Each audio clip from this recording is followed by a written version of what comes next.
Good morning student. BSc first year अपने topic को हम आगे कंटिन्यू करेंगे। हमारी नेक्स्ट हेडिंग है ए सेक्सुअल रिप्रोडक्शन इन फंजाई। इससे पहले हमने देखा सेक्सुअल रिप्रोडक्शन और वेजिटेटिव रिप्रोडक्शन, ठीक है। इसके बाद है ए सेक्सुअल रिप्रोडक्शन इन फंजाई, कवक में अलैंगिक प्रजनन। यह है स्पोर्स के द्वारा, कैसे, किसकी मदद से होता है। ये प्रोसेस जो होती है वो स्पोर्स की मदद से होती है या बीजाणुओं की मदद से होती है। कब? जब ये अनुकूल परिस्थितियों में होते हैं उस समय, ठीक है।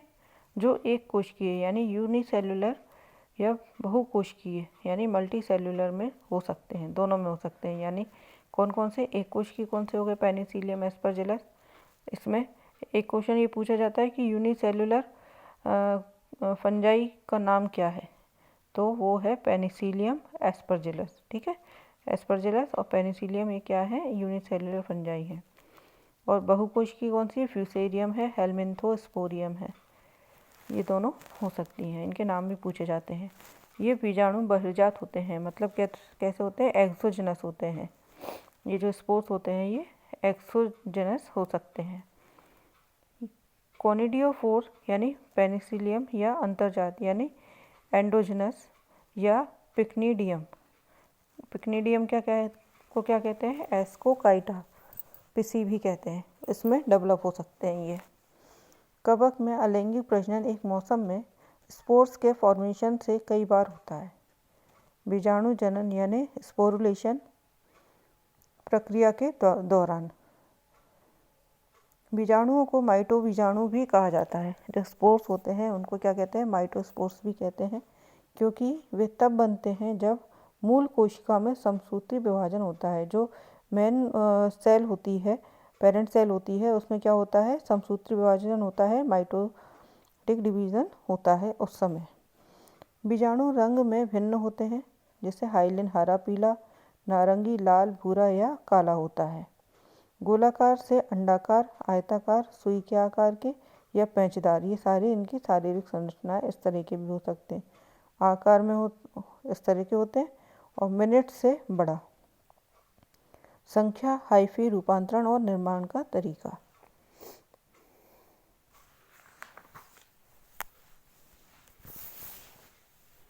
अब ये इनका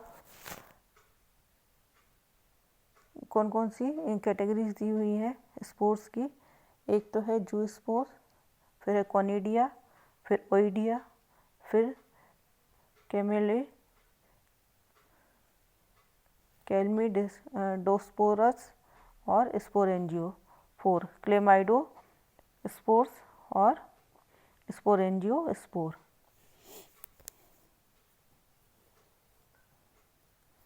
सबसे पहले है जू स्पोर। इसको और क्या कहते हैं? अलैंगिक चल बीजाणु भी कहते हैं।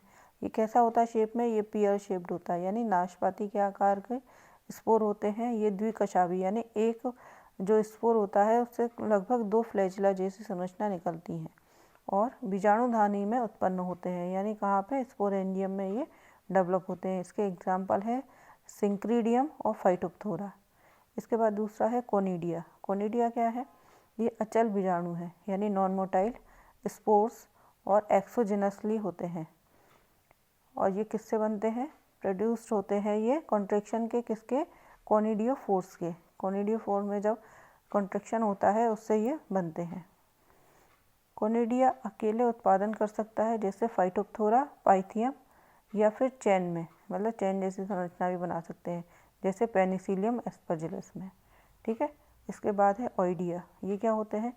ये कवक जैसे म्यूकर, म्यूसेडो, इनमें अनुप्रस्थ भित्ति हाइफल तंतु को कई छोटे खंडों में विभाजित करती है। क्या करते हैं ये? Transfer wall divided the hyphae tips into many small segments. इसको कई छोटे छोटे सेगमेंट्स में डिवाइड कर देती है। और बाकी क्या होते हैं इसमें? मे रिमेन इन चेन और become free from each other. Chain में बने रहते हैं और कुछ क्या होते हैं? कुछ अलग हो जाते हैं, फ्री हो जाते हैं। इस तरह के जो होते हैं these spores germinate into new plants. ये क्या करते हैं? और नए फ्री होकर के नए प्लांट को बना लेते हैं। इसके बाद है क्लेमाइडो स्पोर्स। ये कैसे होते हैं? ये बीजाणु मोटी भित्ति वाले गोल से अंडाकार भूरे या काले रंग के होते हैं। ये कैसे होते हैं spores? Thick walled, round to oval, brown और black coloured. They produce either terminally or in intercalary at some intervals throughout the hyphae length। मतलब क्या हुआ इसका कि हाइफी लंबाई में कुछ अंतराल पर यानी कुछ गैप पर या अंत में यानी लास्ट में अंतःक्रियात्मक रूप से उत्पादन करते हैं। इसके एग्जाम्पल हैं फ्यूजेरियम। इसके बाद है स्पोरेंजियोस्पोर्स। ये क्या होते हैं? ये गोलाकार होते हैं यानी राउंड शेप, बहुकेंद्र की, मल्टीसेलुलर और अचल यानी नॉन मोटाइल कैसे होते हैं? एल्पेनोस्पोर्स होते हैं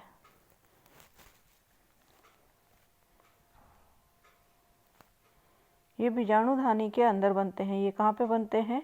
formed inside the sporangium. Sporangiospores germinate by producing germ tube. किसके द्वारा जर्मिनेट होते हैं ये? जर्म ट्यूब के द्वारा।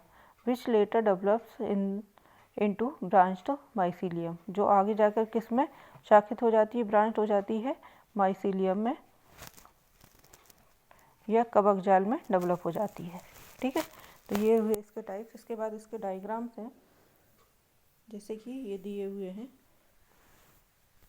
सबसे पहला है जू स्पोर।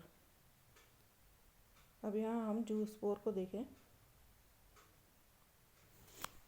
तो जू स्पोर क्या था? ये कैसे था? नाशपाती के आकार का। यदि हम इसका स्ट्रक्चर देखें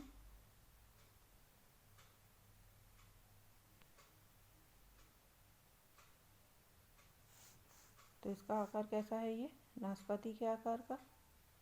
ठीक है, और इसमें क्या निकल रहे हैं? द्विशाखित फ्लैजिला। ये है ना, इसमें है, इसमें है। तो ये क्या होते हैं इसमें?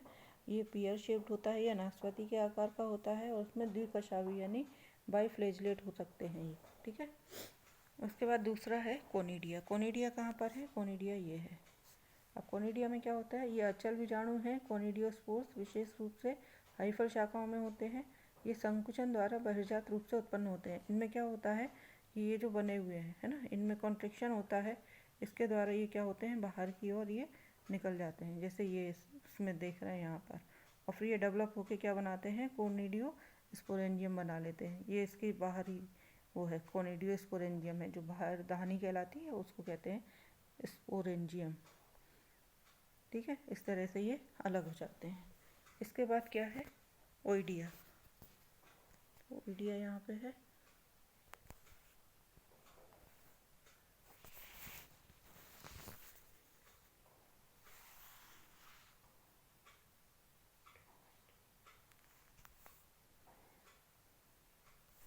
ये रहा यहाँ पे ओइडिया।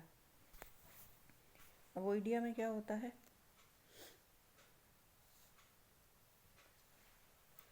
कुछ कवक जैसे म्यूकर मिसेडो में एक अनुप्रस्थ भित्ति हाइफल तंतु को कई छोटे खंडों में बांटती है। अब ये यहाँ पे क्या कर रही है? कई छोटे खंडों में इसको बांट रही है। अब फिर क्या ये क्या होते हैं? ये अलग हो जाते हैं। इस तरह से ये अलग हो गए, ये अलग हो गया, ये अलग हुआ है। और फिर ये श्रृंखला में रह सकते हैं या ओडिया बनाने के लिए एक दूसरे से मुक्त हो सकते हैं। और ये अलग हो गए। फिर ये क्या बनाएंगे? ये यूरेडोस्पोर बना लेंगे इस तरह से। ये अपना एक सेपरेट बना लेते हैं।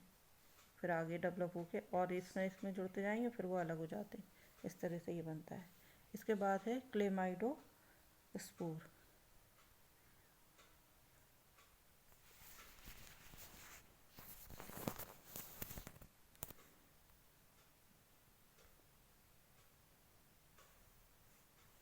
ये है क्लेमाइडोस्पोर।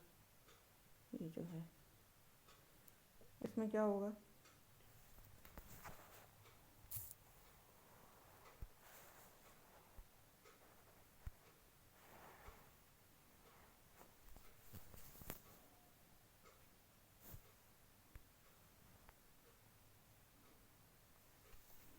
क्लेमाइडोस्पोर इसमें क्या होगा?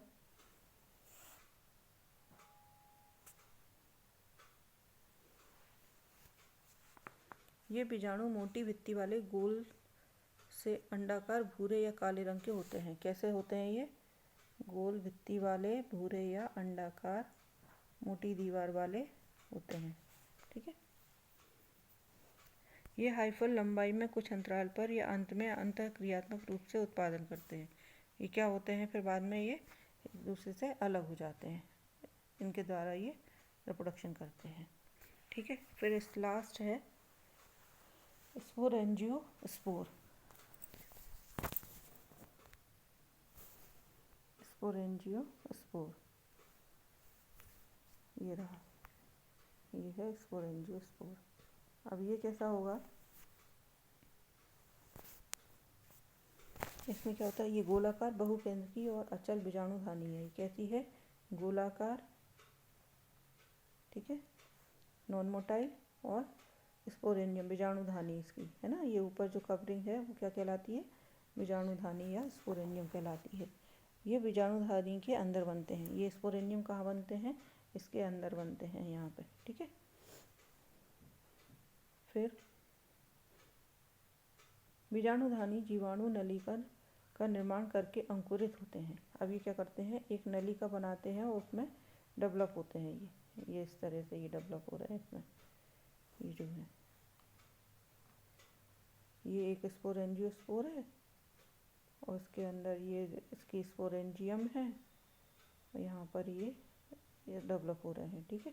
इसके बाद में क्या होते हैं? और जो बाद में शाखित होकर कवक जाल विकसित करते हैं। अब ये क्या बन रहा है? एक पूरा नेट जैसी संरचना बन रही है, जाल के समान संरचना बन रही है यहाँ पे,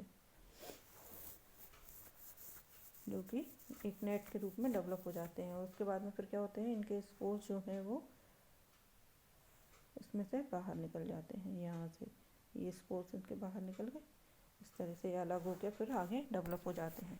तो इस तरह से इनमें रिप्रोडक्शन की प्रोसेस होती है।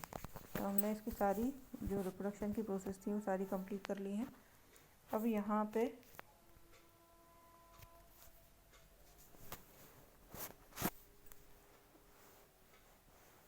जो है हमारा कवक वाला जो फंजाई वाला जो टॉपिक है ये कंप्लीट होता है। इसके बाद जो हमारा नेक्स्ट टॉपिक होगा वो होगा प्रोटोजोआ, जो मैं आपको पहले भी करा चुकी हूँ। प्रोटोजोआ हम पढ़ चुके हैं, जिसमें हमने अमीबा, पैरामीशियम, यूक्लिना ये सारा हमने पढ़ा था, है ना।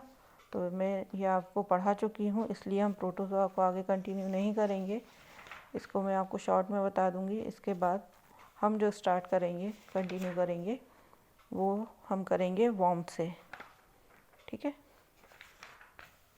तो अब हमारा जो नेक्स्ट टॉपिक होगा वो वॉर्म होगा। यदि आप लोगों को फिर से प्रोटोजोआ करना हो तो आप मुझे कमेंट करके बता सकते हो, तो मैं एक बार इसको और करा दूँगी। बाकी इसमें थोड़ा शॉर्ट में ही है, हमने इसको डिटेल में किया है। चाहोगे तो मैं इसको भी कंटिन्यू करके एक बार रिवीजन के रूप में हो जाएगा हमारा, और फिर इसके बाद हमारे आ जाएंगे वॉर्म्स वगैरह आ जाएंगे, जिसमें हमें देखना है राउंड वॉर्म और whipworm, hookworm, tapeworm, इन सब के फ्लूक वॉर्म, ये सारे हमें पढ़ने होंगे। तो ये मैं आपको सारा करा दूँगी। तब तक के लिए टेक केयर, थैंक यू।